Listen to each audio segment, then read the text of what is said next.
ಸ್ವಾಮಿ ವಿವೇಕಾನಂದರು 10ನೇ ಚಾಮರಾಜ ಒಡೆಯರು ನೋಡೋಕೆ ಬಂದಾಗ ಮೈಸೂರಲ್ಲಿ 2 ವಾರ ಇರ್ತಾರೆ. ಸ್ವಾಮಿ ಕೇಳ್ತಾರೆ, ಮಹಾರಾಜ ನಿಮ್ಮೊಂದು ಮಾತು ಕೇಳ್ತೀನಿ, ಹೆಂಗೆ ನೀವು ಇದನ್ನು ಮೇಲ್ವರ್ಗನೆಲ್ಲ ಎದುರಾಕೊಂಡು ಇದನ್ನೆಲ್ಲ ಒಳಗೆ ಸೇರಿಸ್ಕೊಂಬಿಟ್ರಲ್ಲಪ್ಪ ನೀವು ಅರಮನೆ ಒಳಗೆ ಹೆಂಗಪ್ಪ ಅಂತ ಕೇಳ್ತಾರೆ.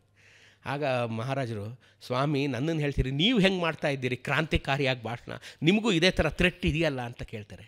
ಒಬ್ರಿಗೆ 29 ವರ್ಷ, ಒಬ್ಬರು 31 ವರ್ಷ. ಆಗ ಎಷ್ಟು ಚಿಕ್ಕ ವಯಸ್ಸಿಗೆ ಎಷ್ಟು ದೊಡ್ಡ ಜವಾಬ್ದಾರಿ.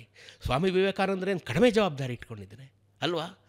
ಇವ್ರೇನು ಚಾಮರಾಜ ಒಡೆಯರ್ಗೇನು ಕಡಿಮೆ ಜವಾಬ್ದಾರಿ ಇತ್ತೆ? ಹೇಗೆ ನಮ್ಮನ್ನು ಅವರು ರೂಪಿಸಿದ್ರು. ಇನ್ ರಿಟರ್ನ್ ಅವ್ರು ನಮ್ಮ ಹತ್ರ ಏನು ಎಕ್ಸ್ಪೆಕ್ಟ್ ಮಾಡೋರು? Nothing in return. ನಾನು ಯಾವಾಗಲೂ ಹೇಳ್ತಾ ಇರ್ತೀನಿ, ನಾನು ಮೈಸೂರಿನಲ್ಲಿ ಹುಟ್ಟಿ ಕಣ್ಣನ್ನು ತೆರೆದು ಅಂಬೆಗಾಲಿಟ್ಟು ಹೊಸಲು ದಾಟಿದಾಗ ನನ್ನ ಮುಂದೆ 200 ಅಡಿ ಅಗಲದ ರಸ್ತೆ ಇತ್ತು, ಕೃಷ್ಣರಾಜ ಬುಲೆವಾರ್ಡ್ ರಸ್ತೆ. 200 ಅಡಿ ಅಗಲದ ರಸ್ತೆ. ಹುಡುಗಾಟದ ಮಾತಾಯ್ತಾ? ಮಧ್ಯ ರಸ್ತೆ, ಆ ಕಡೆ ಪಾರ್ಕು, ಈ ಕಡೆ ಪಾರ್ಕು, ಪುನರ್ ರಸ್ತೆ, ಆ ಕಡೆ ಪಾರ್ಕ್. ಹೆಂಗೆ? ಎಂಥ ವೈಭವ ನಮ್ಮದು, ಎಂಥ ಬಾಲ್ಯ ನಮ್ಮದು. ಅನ್ಬೀಟಬಲ್, ಅನ್ಬಿಲೀವಬಲ್ ಬಾಲ್ಯ. ನೀವು 200 ಕೋಟಿ ಕೊಟ್ಟರು ಇಂಥ ಬಾಲ್ಯ ಇನ್ನೊಮ್ಮೆ ಪಡೆಯಲಾರಿರಿ. ನಾವು ಮೈಸೂರು ಜನ ರೋಡ್ ನೋಡಿಕೊಂಡು ಗಾಡಿ ಓಡಿಸಲ್ಲ, ಪಕ್ಕ ಬಿಲ್ಡಿಂಗ್ ನೋಡಿ. ಯಾಕೆಂದರೆ ಜನನೇ ಇರ್ತಿರ್ಲಿಲ್ಲ ಆವಾಗ. We are so confident of our streets. We are so, ಒಂದು ಹಳ್ಳ ಇಲ್ಲ, ಒಂದು ಅಪ್ಸ್ ಆ್ಯಂಡ್ ಡೌನ್ಸ್ ಇಲ್ಲ, ಸಮತಟ್ಟಾದ ವಿಶಾಲವಾದಂಥ. It applies to Bengaluru also. ಎಂಥ ರಸ್ತೆಗಳು. ನಮ್ಮ ರಾಜಮನೆತನಗಳು ಅವರನ್ನು ಹೊಗಳೋದು ಅಂತಲ್ಲ ಇದು, ಆದರೆ ಅವರನ್ನು ಎಷ್ಟು ಹೊಗಳಿದ್ರೂ ಕಮ್ಮಿನೇ. ಯಾಕಂದರೆ ಅವರು ನಿರ್ಮಾಣ ಮಾಡಿಕೊಟ್ಟು ಹೋಗಿರೋ ಈ ವ್ಯವಸ್ಥೆಯಲ್ಲಿ ನಾವು ಇವತ್ತಿಗೂ ಬದುಕ್ತಾ ಇದ್ದೀವಿ. ರಾಜಕಾರಣ, ರಾಜಕೀಯ, ಚುನಾವಣೆಯ ನಂತರದ ಸರ್ಕಾರಗಳು ಏನು ಮಾಡಿದೆಯೋ ಇಲ್ವೋ, ಆದರೆ ಮೈಸೂರು ರಾಜಮನೆತನ, ಕೆಂಪೇಗೌಡರು ಇವರೆಲ್ಲರೂ ಸೇರಿ ಕಟ್ಟಿರೋ ಈ ಸಾಮ್ರಾಜ್ಯ ಇದೆಯಲ್ಲ, ಇದರಲ್ಲಿ ನಾವು ಆರಾಮಾಗಿ ಬದುಕ್ತಾ ಇದ್ದೀವಿ ಅಂದರೆ ಅವರ ಕೊಡುಗೆಗಳನ್ನು ನಾವು ಪ್ರತಿದಿನ ನೆನಪಿಸ್ಕೊಳ್ಬೇಕು. ದಸರಾ ಬಂದ ತಕ್ಷಣ ಜಂಬೂ ಸವಾರಿ ಒಂದೇ, ಚಿನ್ನದ ಅಂಬಾರಿ ಒಂದೇ, ಸಿಂಹಾಸನ ಅಲ್ಲ, ಒಂದು ದೊಡ್ಡ ಇತಿಹಾಸ ಹೇಳ್ತಾ ಇದೆ, ಕೂಗಿ ಹೇಳ್ತಾ ಇದೆ. ಹಾಗೆ ಮೈಸೂರಿಗೆ ಹೋದರೆ ನೀವು ಆ ದೃಶ್ಯ ವೈಭವ ನೋಡಬಹುದು, ಹಳೆಯ ಕಟ್ಟಡಗಳು ನೋಡಬಹುದು, ಅರಮನೆ ನೋಡಬಹುದು. ಎಲ್ಲದಕ್ಕಿಂತ ಹೆಚ್ಚಾಗಿ ಆ ದೀಪಾಲಂಕಾರಗಳು, ರಸ್ತೆಯಲ್ಲಿ ದೀಪಾಲಂಕಾರಗಳಿರುತ್ತವೆ. ಮಕ್ಕಳಿಗೂ ಒಂದು ಸ್ವಲ್ಪ ತೋರಿಸಿ, ಅವ್ರಿಗೂ ಒಂದಷ್ಟು ನಾಲೆಡ್ಜ್ ಕೊಡಿ, ಖುಷಿ ಕೊಡಿ, ಒಂದಷ್ಟು ನೆನಪುಗಳನ್ನು ಕೊಡಿ.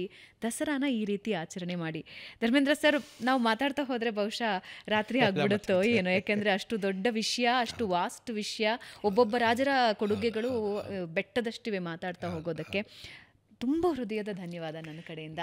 ದಸರಾದ ಎಳೆಯನ್ನು ಯಾವ ರೀತಿ ಬಿಚ್ಚಿಟ್ರಿ ಅಂದರೆ, ಕಣ್ಣು ಮುಂದೆನೇ ನಾನು ಮತ್ತೊಂದು ಸಲ ದಸರಾ ನೋಡ್ಬಿಟ್ಟು, ಇನ್ನೊಂದು ಸ್ವಲ್ಪ ದಿನ ದಸರಾ ಇದೆ, ಅದಕ್ಕೂ ಮುಂಚೆನೇ ನಾನು ದಸರಾ ನೋಡಿದೆ. ಇದರ ಜೊತೆಗೆ ರಾಜಮನೆತನದ ಆ ತ್ಯಾಗ ಇದೆಯಲ್ಲ, ಆ ಆಡಳಿತ ಇದೆಯಲ್ಲ, ಅದನ್ನು ನಾವೆಲ್ಲರೂ ನೆನಪಿಸ್ಕೊಳ್ಬೇಕು.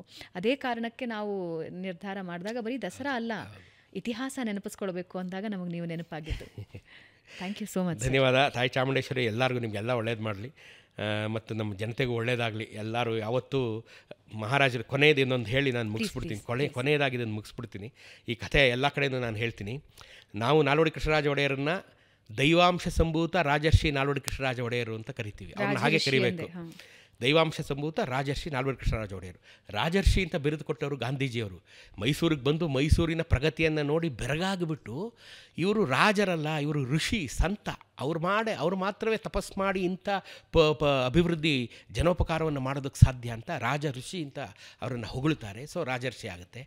ಈ ದೈವಾಂಶ ಸಂಭೂತ ಅಂತ ಬಿರುದು ಕೊಟ್ಟವ್ರು ಯಾರು? ರಮಣ ಮಹರ್ಷಿಗಳು. ತಿರುವಣ್ಣಾಮಲೆಯ ರಮಣಾಶ್ರಮ ಬಹುಶಃ ನೀವೆಲ್ಲ ನೋಡಿರ್ಬೋದು. ಮಹಾರಾಜರು 1940ರಲ್ಲಿ ರಮಣಾಶ್ರಮಕ್ಕೆ ಹೋಗ್ತಾರೆ ತಿರುವಣ್ಣಾಮಲೆ. ನೀವು ರಮಣರನ್ನು ನೋಡಿರ್ಬೋದು. ಅವರು ಒಂದು ಕೌಪಿನ ಹಾಕ್ಕೊಂಡಿರ್ತಾರೆ, ಒಂದು ಬಂಡೆ ಮೇಲೆ ಕೂತಿರ್ತಾರೆ. ಅವ್ರ ಶಿಷ್ಯಂದ್ರೆಲ್ಲ ಅಲ್ಲೇ ಕೂತಿರ್ತಾರೆ. ತುಂಬ ಸಾಧಾರಣವಾದಂಥ ಒಂದು ಭಾಳ ಸರಳವಾದಂಥ ಒಂದು ಸೀನ್ ಅದು. ಮಹಾರಾಜರು ಹೋಗಿ ಅವರನ್ನು ನೋಡ್ತಾರೆ. ಮಹಾರಾಜರು ಹೋಗಿ ನೋಡಿದಾಗ, ಏನು ಬಂದ್ರಿ ಮಹಾಸ್ವಾಮಿ? ಆಗ ಅವ್ರು ಹೇಳ್ತಾರೆ, ಸ್ವಾಮಿಗಳೇ, ನಿಮ್ಮ ಒಂದು 5 ನಿಮಿಷಗಳ ಖಾಸಗಿ ಭೇಟಿ ಬೇಕು. ಆಗ ರಮಣರು ಹೇಳ್ತಾರೆ, ನೋಡಿ, ನೀವು, ನಾನು, ನನ್ನ ಶಿಷ್ಯವೃಂದ, ಈ ಗಿಡ ಗಂಟಿ ಪ್ರಾಣಿ ಪಕ್ಷಿಗಳು ಎಲ್ಲ ಅರುಣಾಚಲೇಶ್ವರನ ಒಂದು ಅಂಶ. ನಾವೆಲ್ಲರೂ ಈಶ್ವರನಿಗೆ ಸೇರಿದವರು. ಸೊ ಇಲ್ಲಿ ನಾನು ನೀವು ಬೇರೆಯವರು ಅನ್ನೋ ಭೇದ ಭಾವ ಇಲ್ಲ, ಎಲ್ಲರೂ ಒಂದೇ. ಇಲ್ಲೇ ಹೇಳಿ ಪರವಾಗಿಲ್ಲ, ಏನಕ್ಕೆ ಬಂದಿದ್ದೀರಿ ಅಂತ. ಆಗ ಮಹಾರಾಜರು ಹೇಳ್ತಾರೆ, ನೀವು ಹೇಳಿದ್ದು ಒಪ್ಕೊಂಡೆ, ಆದರೂ ನನಗೆ ಒಂದು 5 ನಿಮಿಷಗಳ ಖಾಸಗಿ ಭೇಟಿ ಬೇಕೇ ಬೇಕು ಅಂತ ಇವರು ಒತ್ತಾಯ ಮಾಡ್ತಾರೆ. ಆಗ ನಮ್ಮ ರಮಣರು ಅವರು ಒತ್ತಾಯಕ್ಕೆ ಸೋಲ್ತು ಹೇಳ್ತಾರೆ, ನೋಡಿ, ನಾನು ದಿನ ಬೆಳಗ್ಗೆ ಸ್ನಾನ ಮಾಡಬೇಕಾದ್ರೆ ಅಷ್ಟೇ ಒಂಟಿಯಾಗಿರ್ತೀನಿ, ಬೇರೆ ಟೈಮಲ್ಲಿ ಶಿಷ್ಯರೆಲ್ಲ ಜೊತೆಯಲ್ಲಿರ್ತಾರೆ ಅಂತ ಹೇಳ್ತಾರೆ. ಆಯಿತು ಮಹಾಸ್ವಾಮಿ ಅಂತ ಅವರು ರೆಸ್ಟ್ ಕೊಟ್ಟೋಗ್ತಾರೆ. ಮಾರನೇ ಬೆಳಗ್ಗೆ 5 ಗಂಟೆಗೆ ಮಹಾರಾಜರು ರಮಣರು ಸ್ನಾನ ಮಾಡುವ ಹೋಗ್ತಾರೆ.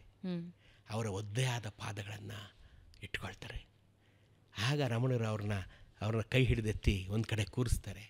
ಏನು ಸ್ವಾಮಿ ಹೇಳಿ ಅಂದಾಗ ಮಹಾರಾಜ ಹೇಳ್ತಾರೆ, ಸ್ವಾಮಿಗಳೇ, ನಿಮ್ಮ ತಪಸ್ಸಿನ ಫಲದಿಂದ, ನಿಮ್ಮ ಈ ತಿರುವಣ್ಣಾಮಲೆ ಅರುಣಾಚಲೇಶ್ವರನ ಶಕ್ತಿಯಿಂದ, ವರಪ್ರಸಾದದಿಂದ ನನಗೊಂದು ವರ ಬೇಕು. ಏನು? ನಮ್ಮ ಮೈಸೂರು ದೇಶದ ಪ್ರಜೆಗಳು ಸದಾ ಉದ್ಯೋಗಸ್ಥರಾಗಿರಬೇಕು.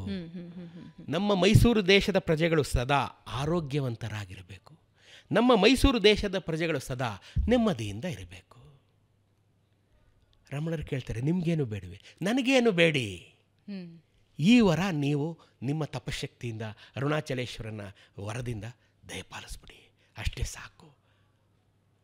ಮಹಾರಾಜರು ಕೂತ ತಕ್ಷಣ ಒಂದು ಮಾತು ಹೇಳ್ತಾರೆ, ಸ್ವಾಮಿ, ಇದು ನನ್ನ ಮೊದಲನೆಯ ಮತ್ತು ಕೊನೆಯ ಭೇಟಿ. ಇದು ನನ್ನ ಮೊದಲನೇ ಭೇಟಿ ಮತ್ತು ಕೊನೆಯ ಭೇಟಿ. ಈ ವರಗಳನ್ನು ನನಗೆ ಕೊಟ್ಬಿಡಿ ನೀವು ಅಂಥೇಳಿ ಹೊರಟುಬಿಡ್ತಾರೆ. ಆಮೇಲೆ ಇವರು ಸ್ನಾನ ಎಲ್ಲ ಮುಗಿಸಿ ಬರ್ತಾರೆ. ಮತ್ತು ಶಿಷ್ಯಗಣ ಎಲ್ಲ ಕೂತಿರುತ್ತೆ. ಮಹಾರಾಜರ ಕಾರು ಹೋಗಬೇಕಾದ್ರೆ ರಮಣರು ಹೇಳ್ತಾರೆ, ಅಲ್ಲಿ ಹೋಗ್ತಾರವರು ದೈವಾಂಶ ಸಂಭೂತ ಮಹಾರಾಜ. ಈ ಶಿಷ್ಯರಿಗೆ ಬೆಳಗ್ಗೆ ನಡೆದಿರೋದು ಕತೆ ಗೊತ್ತಿಲ್ವಲ್ಲ, ಗೊತ್ತಿಲ್ಲ. ಯಾಕೆ ಅಂತ ಕೇಳ್ತಾರೆ.